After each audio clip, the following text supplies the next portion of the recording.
মনে করছেন? এটা জালিয়াতি মনে করছে। এটা কি এরকম ভাবেই কি ভোট হয় ভোটের সময় তারপর ফেলে দেওয়া হয় নাকি? এটা তো আমাদের এখানে এই জিনিসটাই প্রথম দেখছি। আচ্ছা, এগুলো সব ঠিকানা কোথায় জানেন? না। কি মনে করছেন কি কারণে ফেলে গেল? আমি কি করে বলবো কারা ফেললো? মানে আপনারা যথেষ্ট উদ্বিগ্ন তো এলাকার মানুষ, চিন্তিত এই নিয়ে ঠিক অবশ্যই কারা ফেললো কি ব্যাপার? অবশ্যই চিন্তিত তো অবশ্যই। আপনার এলাকায় পড়ে আছে? হ্যাঁ।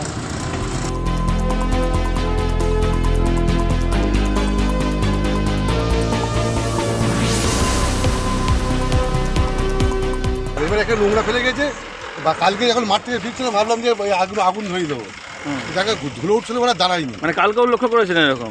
বস্তা পড়েছিল এখানে, এমনি ছড়ানো ছিল না, বস্তা ছিল। ও বস্তায় এরকম ছিল? হ্যাঁ। তো কি মনে করছেন এগুলো কি গুরুত্বপূর্ণ বিষয়? লোকের বাড়িতে কাগজপত্র ফেলতে পারে। লোকের বাড়ির এত ভোটার কার্ড হয়? ভোটার কার্ডটা এখন শুনছি, ভোটার কার্ডটা কি করে জানবো আমরা? এখন ভেতরে কি আছে? তো সেক্ষেত্রে আপনারা তো এখানকারই বাসিন্দা, তা কি মনে করছেন এটা কি কারণে হতে পারে? মনে করবো প্রশাসন আছে, প্রশাসন দেখুন। আমার ভাবি এত ভোটার কার্ড কোথার থেকে আসে? ঠিকানা সব বুঝতে পারছেন নাকি? না না, আমি তো পড়াশোনাই জানি না। কি করে আচ্ছা, বুঝবো? মানে অনেক দেখেছেন, কালকেও দেখেছেন কি? না না, আজকে তো আমি তো আসি না এই রাস্তায় কোনোদিন, আজকে আচ্ছা। বোনের কাছে এসেছি। কি বলবেন এই যে ধরুন দেশে একটা ভোটার একটা কার্ড মানে এটাই তো কত ভাবছি। গুরুত্বপূর্ণ বিষয়, হ্যাঁ, তাই এত ভোটার কার্ড। মা কালকে আমি এখানে গিয়ে ফেলে কি মনে করছেন রাস্তায় ফেলে? হ্যাঁ, কি মনে হলো আমি চলে কেউ গেলাম। কি লুকিয়ে ফেলে গেছে নাকি কে জানে। এই রাস্তাতে একটু কমই লোক, মানে রাত্রে যাওয়া। পুলিশ এসছে তো না? এই তো এখনই তো এনাদের দেখছি আমি। পুলিশ নিয়ে গেল কার্ডগুলো সব গুছিয়ে।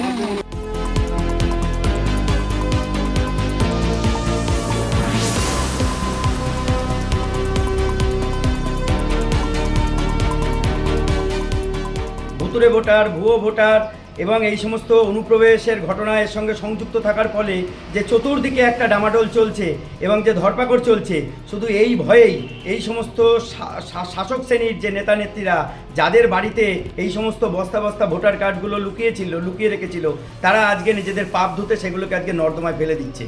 আজকে বুঝতে হবে যে পরিস্থিতি কোন জায়গায় পৌঁছেছে। প্রত্যেকটা, আমি বলতে পারি তৃণমূল কংগ্রেস, এই নাম নিয়ে বলছি, তৃণমূল কংগ্রেসের প্রায় প্রত্যেকটা নেতা নেত্রী এই ভুয়ো ভোটার, ভুতুড়ে ভোটার এবং এই সমস্ত ছাপ্পা ভোটের সঙ্গে যুক্ত থাকে। তা না হলে সাধারণ মানুষ, আপনি হাটে বাজারে ঘাটে মাঠে ময়দানে যেখানে দেখবেন সাধারণ মানুষ তৃণমূল কংগ্রেসের নামে চিৎকার করছে। আজকে তারা জানে যে তাদের পায়ের তলা থেকে মাটি সরে গেছে, মানুষের সাথে তাদের কোনো সংযুক্তি নেই, আজকে আগামী দিনে তারা ক্ষমতায় টিকে থাকতে পারবে না। তাই এই ধরনের নোংরা যে কার্যকলাপ, এই ধরনের যে ভুয়ো ভোটার, এই ধরনের যে ভুয়ো কার্ড, সেইগুলোকে ব্যবহার করে মানুষের জনমতের বিরুদ্ধে গিয়ে আজকে তারা টিকে থাকতে চাইছে।